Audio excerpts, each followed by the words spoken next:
So in the previous lecture, we have discussed the basic introduction of computer networks. So in this lecture, we will discuss about the network topology. So what is network topology?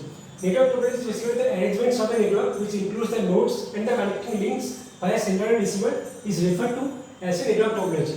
So it's basically the physical structure of a network, like how each and every element of a network is connected using the links and the nodes. Like nodes are basically the computers or the devices, mobiles, and links are basically physical links, logical links. We have discussed about the links in the previous lecture. So how each and every nodes and the links are connected in a network, that is called the network topology. It's basically the physical structure of the network.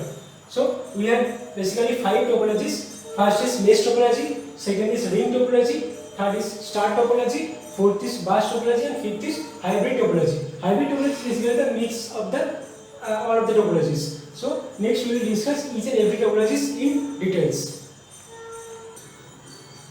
So mesh topology. First is mesh topology.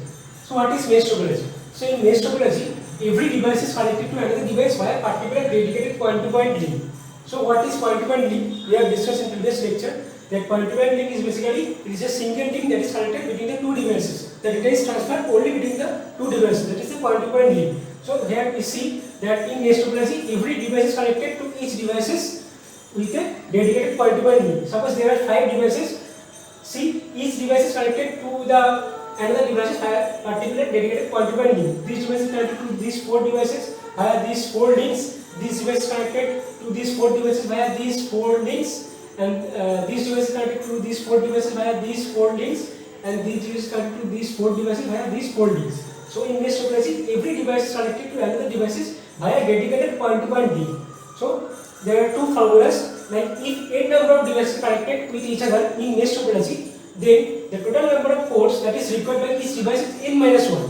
Suppose there are 5 devices. We see that there are 5 devices. So if there are 5 devices, then the total number of ports that is required by each device is n minus 1. So then in this example, this is 4. So see, there are 5 devices. The number of ports that each device required, that is 4. See, that is 4 links, 4 ports that each device is required. So if n number of devices is there in a mesh topology, then the total number of ports that is required by each device is n minus 1. And another formula is if there are n number of devices that is connected with each other in mesh topology, then the total number of point-to-point link is n into n minus 1 by 2. Number of point-to-point link, we can derive the number of point-to-point link based on the devices that is present in the mesh topology. So in this example, there are 5 devices connected to each other via dedicated point-to-point link. So the number of point-to-point link here is 5 into 5 minus 1 by 2, that is 5 into 5 minus 1 by 2, that is 10. So see, there are 10 links, 1, 2, 3, 4, 5, 6, 7, 8, 9, 10. So there are basically 10 links. So that is in this example, that is 5 into 5 minus 1 by 2, that is 5 into 4 by 2, that is 10. So the two main formula is in the mesh topology. The questions can be asked by using these formulas. So we have to remember these two main formulas in the mesh topology. That is, if n number of devices connected to each other in mesh topology, then the total number of ports that is required by each device is n minus 1. In this case, that is 4. And if the n number of devices connected with each other in mesh topology, then the total number of point-to-point link is n into n minus 1 by 2. That is 10 links in this example.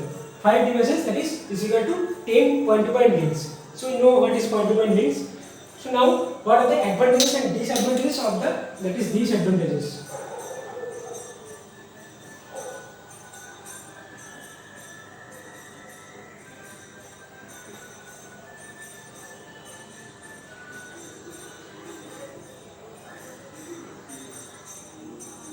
So what is advantages and disadvantages of a mesh topology? Now we will see the advantages or disadvantages of the mesh topology. First is advantages. First is it is robust. So we see that the mesh topology is very robust. And the fault is diagnosed easily. If any of links is fault, any of link failure, then we can easily diagnose the fault of a mesh topology. Suppose this link is not working, then it will not affect the overall system. The other links can be activated and can easily transfer the informations. So it is the fault is diagnosed easily. Then data is reliable. We can see that in mesh topology, each device is connected with the another device with a dedicated point-to-point link. So the information can be transferred between the two devices only. It cannot be transferred between the other devices. Suppose this device wants to transmit the information to this device. So only by using this link, it can transfer the informations. So here the data is reliable, it is secure enough. So the data only transfer between the two devices only by using this point-to-point link. So data is reliable. And fourth is it provides security and privacy. So you know that in mesh topology, each device is connected with the point-to-point link. So here data is very secure. That data cannot be identified or cannot be transferred, cannot be accessed by any other devices except the devices the device wants to transfer. So this is a very secure topology in the network system. So second is disadvantages. So what are the disadvantages of mesh topology?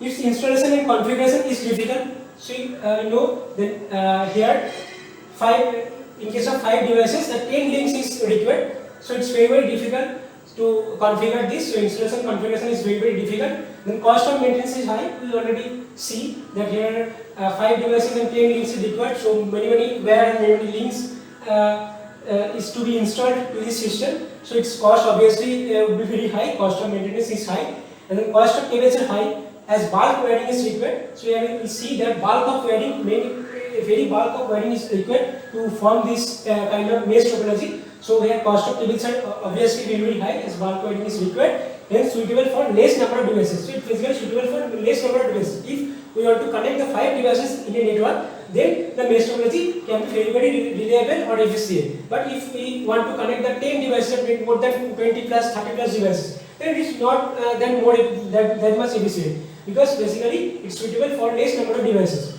Because by adding more devices, the installation obviously it would be very difficult, or cost of maintenance would be very high. So it's basically suitable for the less number of devices.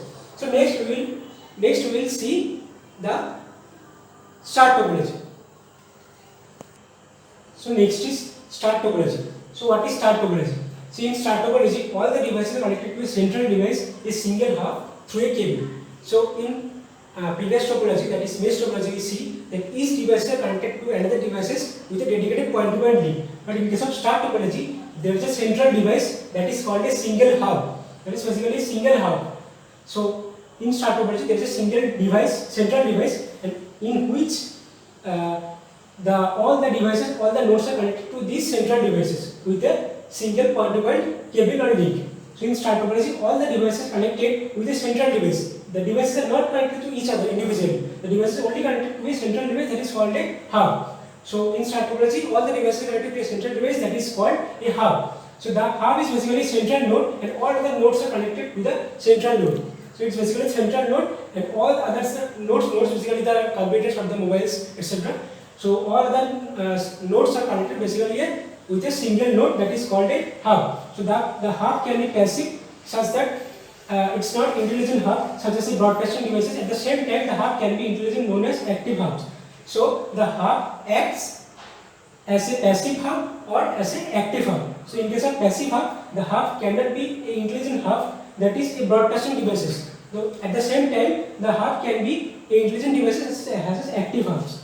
So the central devices hub. So what is this means? The central devices hub can act as a broadcasting devices. Also, it cannot be act as a broadcasting devices. It can be act as a active devices, active hubs, or it cannot be act as a passive devices or a passive hubs. So now, what are the advantages or disadvantages of a star topology?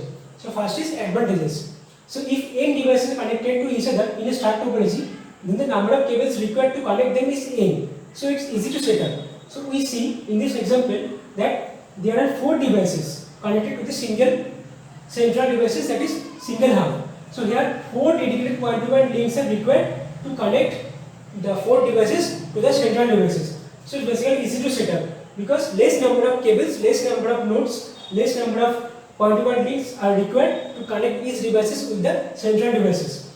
Each device required only one port to connect to the hub. Basically, each device is required to the one port to the hub. So it's very easy to set up, and it's very easy to maintain. Suppose this device wants to send the information to this device. So first it has to send the information to this central device hub, then hub sends the information to this device. It cannot directly send the information to this from this device to this device. It has to send the information to the central device and then hub sends the information to these devices. So then second is disadvantages. So what are the disadvantages of this topology?